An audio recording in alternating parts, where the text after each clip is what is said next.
Check 1, 2. Curious about real estate? Yes! Then you've come to the right place. Get the knowledge you need, get over the fear, and get started. This is the Michael Quarles Real Estate Show with your host, Michael Quarles. Hello, everybody. Michael Quarles, and we're doing podcast number 74. Today's podcast is the 5 questions sent in by real estate investors who had a question and wanted an answer. Here we go. Question number 1. You have said in several podcasts that we can no longer do seller financing with a balloon payment. Can you elaborate on the rule or the law that pertains to this? It would be the Dodd-Frank. And what's strange about this is I actually put a call into my attorney and asked him that very question because we had a deal that we wanted to do with the seller on a seller carryback, and it had a balloon payment. And my attorney paused for about 8 seconds. I thought he was wondering what I was asking him, and it turned out it was. He didn't have a complete answer to that. So, quite frankly, I don't have a complete answer because I rely on my attorney for those kinds of answers. He did come to the conclusion in his thought process that since it was not owner-occupied, that we could do a balloon payment. But I can't honestly tell you, since I'm not an attorney, and I asked one who didn't give me a confident enough answer that I could say, yep, that's what it means. With that said, we're not doing balloon payments. I believe that they are now restricted because of that. I know that doesn't help, by the way, answer the question. However, I think they messed it up for a lot of us. And, there was a lot of benefits to it, the law that they passed. But from a simple practice of seller financing balloon payments, I think they messed it all up. They were trying to fix some of the other stuff that was going on with traditional home financing. But for investors, they sure did screw it all up. Question number 2. You mentioned that as soon as you have a property under contract and escrow open, you have a realtor listed on the MLS for sale. The MLS in my area, Sacramento, California, prohibits properties under contract with options, etc., to be listed.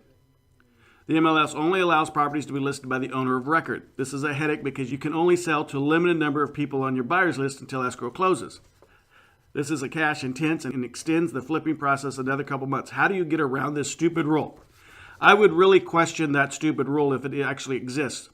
The National Association of Realtors is who mandates or sent down to all the local boards of realtors, their MLS section, the rules that apply to what can and cannot be listed. And think about the old days when there were a lot of folks, the old days being pre-computer stuff, when there were a lot of folks that were trading things for properties. So they had equitable interest. When you have a right to buy something, then you have a right to sell it. And that's a given. Everybody, I think, knows that, and I think that would stand up in court. So how they could limit that right to you, since you absolutely have that right, I would absolutely be researching. Now, I go a step further in my agreement that I have with the seller. The seller actually gives me the right to list it in the MLS. Now, you could probably go as far as having your agent that lists the property for you sign a non-agency relationship agreement with the seller and make sure they, of course, sign that agency relationship with you or they couldn't list it in the first place. You could go as far even as having your agent take what they call a net listing, which is still legal in California, for the value that you chose to buy the property from. What that means to the seller is they are going to net that amount. Anything over that amount would be considered commission to your agent. Now then, of course, you would have to have an agreement with your agent. But the reality is, and I imagine if you would do this, you'd find this. The reality is if you went to a flat fee company, just called one off the internet and say, I have a property in Sacramento I need to have listed, they're absolutely not going to ask you if you're the owner of record. You become the seller the moment the seller gives you the rights to become the seller by signing a contract to sell a property to you, unless you're buying that property with an option contract where they also have the right to sell it to somebody else and then ask you for performance. If that's the contract you have, then yeah, you're probably not able to list it in the MLS since the seller still has the right to sell it to somebody else. But my contract doesn't allow them to. It stops them from attempting to sell it to anybody else. So We absolutely have that. So I would check with the board a little bit more thoroughly. Find an investor-friendly broker, someone like myself that's a broker up there. And I think you'll find that they've done the research that I have done. And they may have even been challenged by their local board, as I have been challenged and won, that this in fact is the case. I would fall as fast forward as you could. Sometimes we have to think outside the box to do the jobs that we need to do for the folks that we buy houses from. And yeah, I understand that we're not conforming, and that's okay. Question number 3. When asking about repairs needed, how many questions should the investor ask? What would you suggest? I would simply say, state to the seller, since I'm going to be covering all the repairs, what do you think the repairs will be? And let them give you a number. Okay, so I don't think there'll be any repairs. There won't be any repairs. Will the house look like it looked when you moved into it the first time? No? What do you think it would cost me to have that done? Sometimes they'll say it's immaculate. Now, I know a house, even the house that I live in is not immaculate, and I only bought it 2 years ago. I got dog scratches on my hardwood floors. I got all kinds of things. I think it looks beautiful, but it's not the same house I moved into. There's things that if I were to sell it, I'd probably have to paint my office, that kind of stuff. So I know there's those minimal things. When they give you a number, I always like going to, so if they give me a number of 1,000 or 1,500, I always like just going, okay, that's 5,000. If they give me a number that's like 5,500, 6,000, that's 10,000. I'm always going to inflate it a little bit because I know they're not telling me the complete truth. I'm going to find out when I go out and do my inspections anyway. But from over the phone perspective, I'm going to add some weight to the amount of repairs there is. If you consider, in my area anyway, we're going to do a 2-year roof cert. We're going to get a termite inspection, and I know those two things are going to cost me some money. We won't necessarily get a home inspection. We'll have someone, the termite company is going to do Section 1, Section 2, and Section 3 on the termite report. So they're going to look for bugs and that kind of stuff, but they're also going to look for mold and water issues and what have you. And the roofing contractor, they're going to look to see if the roof leaks. So those two inspections are going to be pretty thorough. But, the amount of houses that we've bought, and I can look at a house. Now, you can do what we call a BPO and get a BPO agent for $100 to go out there to a house and do their thing. So they're going to do interior, exterior photos. They're going to, tear the house apart. But there are some agents that are actually versed in BPO repair estimates. So they'll, for another $100, they'll actually give you an estimate on how much the repairs costs will be as well. So you may find some things like that to be beneficial. I know I got off the question a little bit. Sorry about that.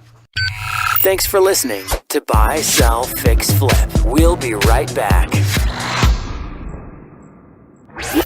Are you running out of leads? It's time you tried Yellow Letters at yellowletters.com. Get motivated seller leads through yellow letters, postcards, zip letters, typed professional letters, greeting cards, door hangers, and business cards. Yellow Letters is a full-service marketing company created with your success in mind. Get the personal attention you need to get your direct mail campaign started and get in touch at yellowletters.com. And we are back in 3, 2, 1. When a seller agrees to buy subject to, how would you be able to take back control of the property if things don't go as planned and the buyer is delinquent on the loan? Well, I don't like buying subject to and allowing the seller to do a wrap. And that would be the only way they could do that. So I want the seller to be released from the ability to do that. Now, I'm not going to create a deed restriction in my contract that says if I don't perform, then you can have the property back. In fact, I'm going to tell him exactly the opposite, that if I don't perform, it's going to be negative to you. But if they did a wrap, then they could foreclose against the wrap. But you really rarely will you want to do a wrap. The only time that you would want to do a wrap is if you have a good enough, strong enough deal where you see a lot of meat in the game. I mean, a lot of meat, not just a little bit of meat, a lot of meat. Like you're buying it at 50 cents on the dollar kind of meat. Then I would, at that point, if I had a seller that says, hey, Mike, I'll sell you this property. I know you're not going to make a ton of money, but I want to make sure that the payments are met. And the only way that we could do that is if we did a wrap for them, that's fine. I'm going to, at that point, whatever. Okay?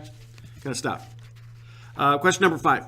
What are your thoughts on whether or not a real estate investor should get a real estate agent license? What's the pros and cons? Well, the pros are there's a huge upside. You have access to the board. You get inside the MLS. I think take it further than the agent. I think if you stop at the agent license, I think you're limiting yourself. Go all the way to the broker side of it. And some of you folks out there that have college degrees, you could probably bypass the agent license altogether and just go straight for your broker license. Without some of those college degrees, you would have to go agent for 2 years and then you can get your broker's license. But if you qualify, go all the way to your broker's license. A little harder test. You have to get more answers right. It's really not that hard of a test. Helen Keller could take this test and pass it without a doubt. So I would go to get my broker's license. The reason for that is if I'm an agent, in order to see access to the MLS, which is what I want, I have to have my license placed with a broker. And then when I do that, I'm under all my listings, everything I do, it's really the broker's responsibility. And because of that responsibility, they're going to mandate that you do certain things certain ways and then share some profitability with him. Well, I don't want to do any of that stuff. I don't want to do something that I don't want to do because I guess I'm both pig-headed. I said it. Yes, you guys can say Mike said he's pig-headed. I am. So I want to get a broker's license. I want to be able to be my own guy, create my own rules as long as they're morally and ethically correct and most likely and most definitely legal. What's the con of having a broker's license? What's the negative? The expense of it. I probably spend a couple $1,000s a year. I got a $5,000 insurance policy for E&O just because I have a broker's license kind of thing, and I buy a lot of houses. I'm mandated in certain things by the Department of Real Estate, so they could ask me certain questions. Where if you don't have a real estate license, the district attorney would ask you those questions instead of the DRE.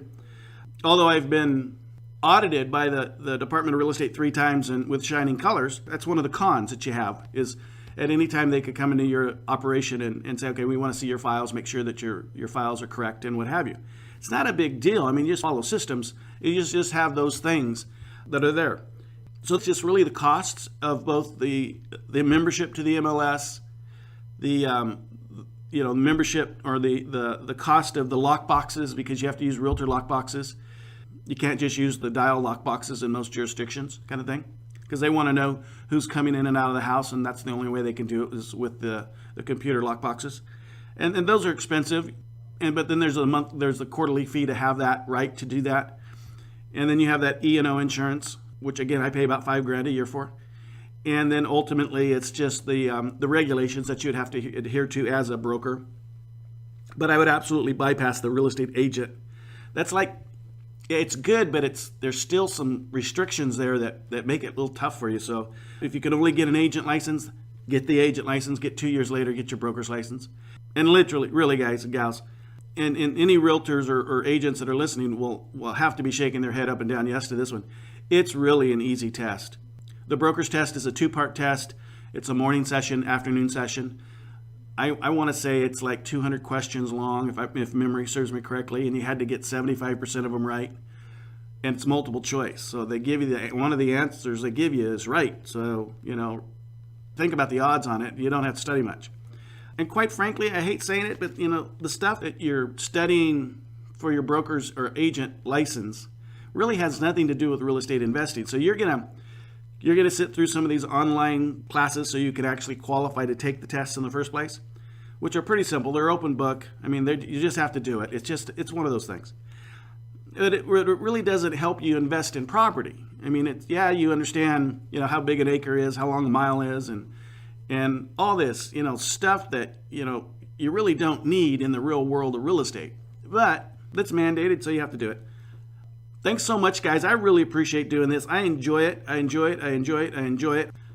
Today, we're going to have 2 podcasts. So this is podcast number 74. There's going to be a podcast 75. And that podcast, we're going to go in length, Gabriel and I, over seller financing, sub-2 financing, wraps, junior loans, some exchangeable collateral, some subordination of deeds. We're going to start really getting into what we think and how we do our seller financing stuff. And just know it's what we do. It may not fit what you guys do and what you want to do, but it's what we do. And again, I try to answer everything I do morally and ethically. And I'm sure some people will say getting a seller to seller finance something at a 0 interest rate is not morally or ethically responsible. I think it is. I can think of 2 advantages in that situation that causes me to say, yes, I'll do that over paying the seller an interest rate. But ultimately, we're going to have that podcast 75, so it may be something that you guys want to jump onto after you listen to this one. Sorry I got long-winded explaining it. Talk to you soon. Bye-bye. Thanks for listening to the Michael Quarles Real Estate Show. Get more info and stay in touch at michaelquarles.com.